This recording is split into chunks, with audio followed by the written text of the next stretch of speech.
बिस्मिल्लाहिर्रहमानिर्रहीम। अस्सलाम वालेकुम। मैं हूं होम्योपैथिक डॉक्टर कमाल और आप देख रहे हैं मेरा यूट्यूब चैनल कमालात होम्योपैथी। दोस्तों, इस चैनल पर मैं आपके साथ शेयर करता हूं मुख्तलिफ अमराज के लिए बेहतरीन होम्योपैथिक कॉम्बिनेशंस। आज जिस मर्ज के लिए मैं अपना कॉम्बिनेशन पेश करूंगा वो है टेप वार्म और हुक वार्म।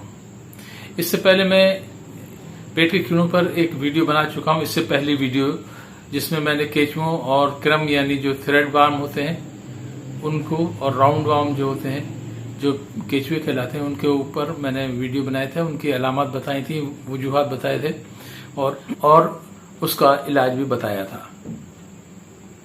आज मैं आपको बताऊंगा कि टेप वार्म और हुक वार्म की अलामत क्या होती हैं, उसकी वजूहात क्या होती हैं और उसका इलाज क्या होता है। इसको अलहदा बनाने की वजह यह है कि टेप वार्म के जो लार्वे वो जो अंडे होते हैं वो जमीन में मिक्स हो जाते हैं जानवर की या इंसान की गलाजत के साथ, पॉटी के साथ, और वो मिट्टी में मिल जाते हैं।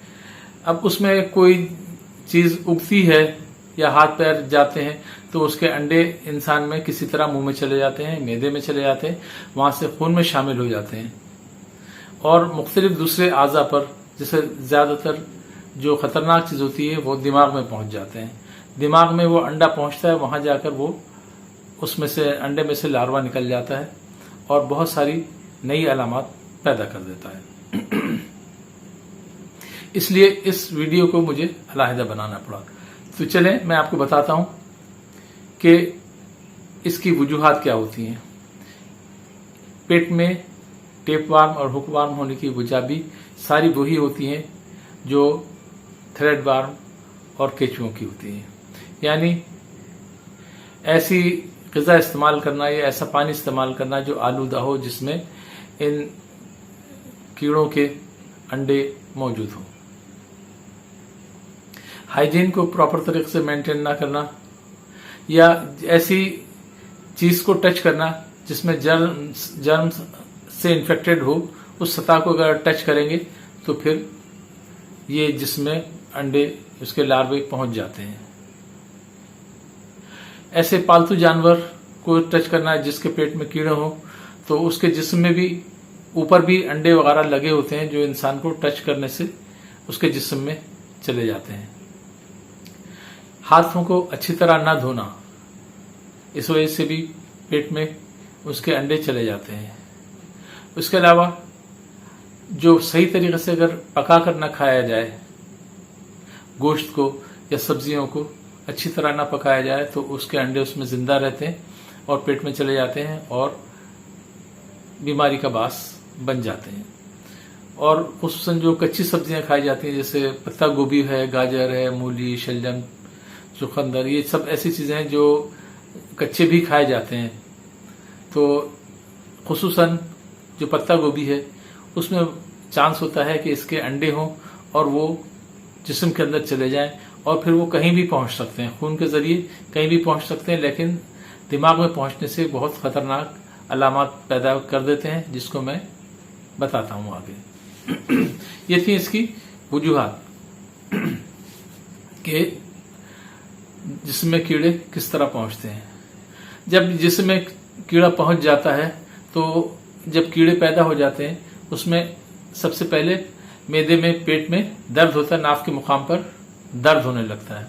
दूसरे होता है कि डायरिया हो जाता है या मतली होती है या उल्टियां हो जाती हैं, ये इसकी अलामत है।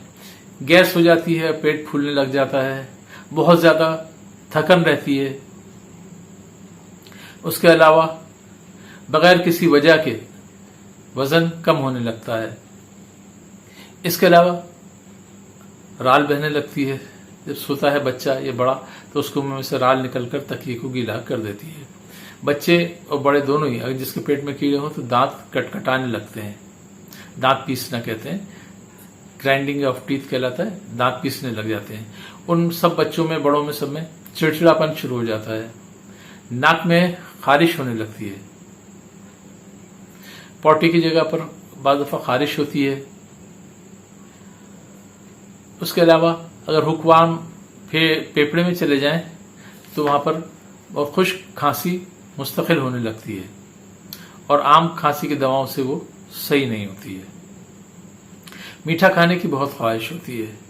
इसके अलावा खून की कमी भी पैदा हो जाती है, क्योंकि जो खून होता है, जो ग़िज़ा होती है, वो ये कीड़े चूस जाते हैं।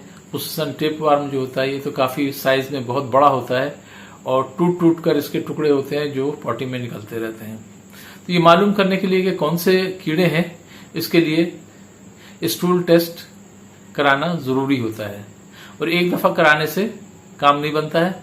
इसको हर एक दिन आड़ कराएं, 4-5 मरतबा कराएं तो उसमें फिर अंडे आ जाते हैं, जिसको चेक करते हैं। अंडे या लार्वे बाहर आ जाते हैं, जिसको माइक्रोस्कोप में चेक करके बता देते हैं लेबोरेटरी वाले कि कौन से कीड़े पेट में हैं। फिर उस लिहाज से दवा दे दी जाती है।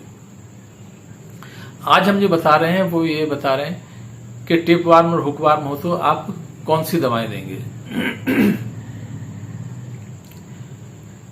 दोस्तों, इसके इलाज के लिए भी 4 दवाएं होती हैं। पहली दवा जो होती है फिलिक्स मास होती है। ये टेपवार्म के लिए बेहतरीन दवा है। सबसे पहली दवा जिस पर गौर किया जाता है वो फिलिक्स मास। ये 30 पोटेंसी में ले लेते हैं, इसका कॉम्बिनेशन बनाते हैं दीगर दवाओं के साथ। दूसरी दवा जो इसमें हम डालते हैं वो होती है ग्रेनेटम। ग्रेनेटम ये तमाम किस्म के कीड़ों के ऊपर असरअंदाज होती है। केंचुओं को भी निकालती है, हुकवार्म को भी निकालती है, टेपवार्म को भी निकालती है, थ्रेडवार्म को भी निकालती है। लेकिन थ्रेडवार्म के लिए खासुल खास दवा साइना होती है।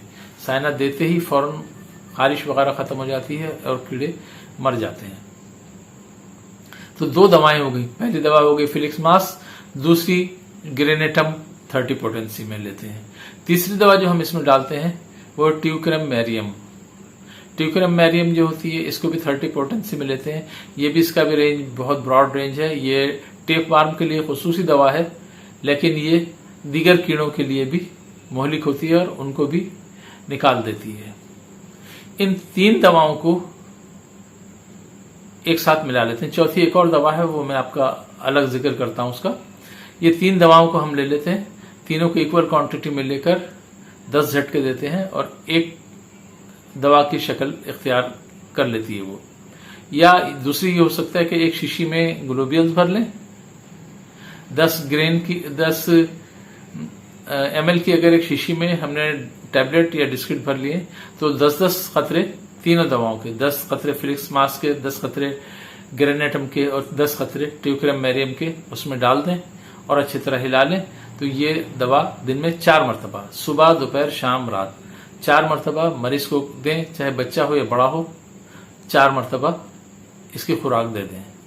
अगर 1 ग्रेन की बिस्किट बनाई है तो 2-3 गोलियां साइज के हिसाब से कितनी बड़ी है वो 3 गोलियां दे दें। और ग्लोबियल्स में अगर बनाई है तो उसके साइज के लिहाज से 5-6 गोलियां सुबह, दोपहर, शाम, रात 4 मरतबा दे दें। इसके अलावा ये तो अलामत हो गई।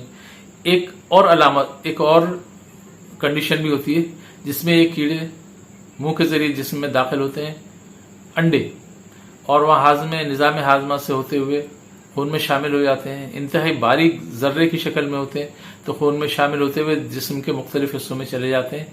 वहां जाकर वो अपनी ग्रोथ शुरू कर देते हैं। हदी के आंख तक में जाके वो अपनी ग्रोथ शुरू कर देते हैं। तो जैसे ही उसमें से लार्वा निकलता है और दिमाग में पहुंचता है, अगर दिमाग में पहुंचता है तो बहुत संगीन नौयत की अलामत पैदा होती हैं। उसमें मरीज को चक्कर आने लगती है, बेहोश हो जाता है, एंजाइटी के दौरे पड़ने लगते हैं, याददाश्त खराब हो जाती है, ब्लड प्रेशर अचानक डाउन हो जाता है, धड़कन तेज हो जाती है, चिड़चिड़ापन पैदा हो जाता है। ये सारी अलामत अगर पैदा हो रही हैं तो इसको न्यूरोसिस्टिक सेरोसिस कहलाता है। ये इसके लिए एक बहुत अच्छी दवा है जो बहुत रिकमेंड की जाती है, अगरचे मुझे इसका कोई एक्सपीरियंस नहीं है इस दवा को इस्तेमाल करने का ऐसी कंडीशंस में, लेकिन इस दवा को बहुत स्ट्रांगली रिकमेंड किया जाता है। वो है काउसो, KOUSSO, काउसो। इसकी 30 पोटेंसी में मरीज को सुबह दोपहर शाम रात 4 मरतबा खुराकें दी जाती हैं। तो ये जो दिमाग में कीड़े पहुंच जाते हैं वो भी इससे निकल जाते हैं, दूर हो जाते हैं। दोस्तों, अगर आपको वीडियो पसंद आया है तो आप इसको लाइक कर लीजिए और अपने अहबाब के साथ शेयर कर लीजिए। दोस्तों, मैं अपने पेशेंट को ऑनलाइन भी ट्रीटमेंट इलाज करता हूं। अगर आप मुझसे ऑनलाइन मशवरा करना चाहते हैं या ऑनलाइन मुझसे ट्रीटमेंट लेना चाहते हैं तो मेरा जो व्हाट्सएप नंबर आ रहा है इसके ऊपर मैसेज करके या कॉल करके आप मुझसे मशवरा कर सकते हैं। तो अपना बहुत ख्याल रखिए। अल्लाह ताला आप सबको सेहत, तंदुरुस्ती और दराज़ी उम्र अता फरमाए। हादिसात, आफात, बलायात और मुज़ी अमराज से महफूज रखे। दुनिया और आखिरत की खुशियाँ नसीब फरमाए। दुनिया और आखिरत की परेशानियों से महफूज रखे। आमीन या रब्बिल आलमीन।